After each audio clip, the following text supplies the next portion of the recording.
Leviticus chapter 5 verses 1 through 19. And when a being sins in that he has heard the voice of swearing, and is a witness, or has seen, or has known, but does not reveal it, he shall bear his crookedness.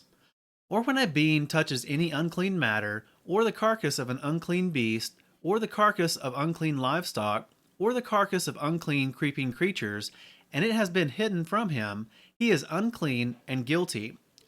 Or when he touches uncleanness of man, any of his uncleanness by which he is unclean, and which it has been hidden from him, but when when he shall know it, then he shall be guilty.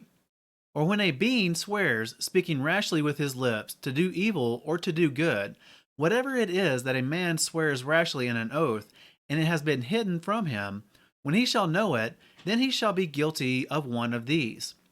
And it shall be, when he is guilty of one of these, that he shall confess that in which he has sinned, and shall bring his guilt offering to Yahuweh for his sin which he has sinned, a female from the flock, a lamb or a female goat as a sin offering. And the priest shall make atonement for him for his sin. And if he is unable to bring a lamb, then he shall bring to Yahuweh, he who has sinned, 2 turtle doves or 2 young pigeons, one for a sin offering and the other for an ascending offering. And he shall bring them to the priest, who shall bring near that which is for the sin offering first, and nib off its head from its neck, but not sever it. And he shall sprinkle some of the blood of the sin offering on the side of the slaughter place, and the rest of the blood shall be drained out at the base of the slaughter place. It is a sin offering.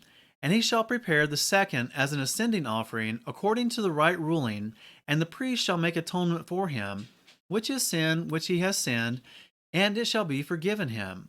But if he is unable to bring 2 turtle doves or 2 young pigeons, then he who sinned shall bring for his offering 1/10 of an ephah of fine flour as a sin offering.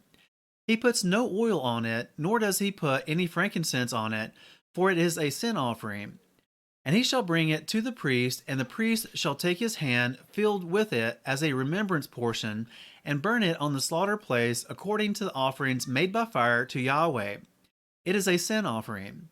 And the priest shall make atonement for him, for his sin that he has sinned in any of these, and it shall be forgiven him. And it shall be the priest like a grain offering. And Yahweh spoke to Moshe, saying, when a being commits a trespass and has sinned by mistake against the set-apart matters of Yahweh, then he shall bring to Yahweh as his guilt offering a ram, a perfect one, from the flock, with your valuation in shekels of silver, according to the shekel of the set-apart place, as a guilt offering. And he shall make good for the sin that he has done against that which is set apart, and shall add 1/5 to it, and give it to the priest. And the priest shall make atonement for him, with the ram of the guilt offering, and it shall be forgiven him. And when any being sins and has done what is not to be done against any of the commands of Yahweh, though he knew it not, yet he shall be guilty and shall bear his crookedness. Then he shall bring to the priest a ram, a perfect one, from the flock, with your valuation as a guilt offering. And the priest shall make atonement for his mistake he committed unintentionally, though he did not know it, and it shall be forgiven him. It is a guilt offering. He was truly guilty before Yahweh.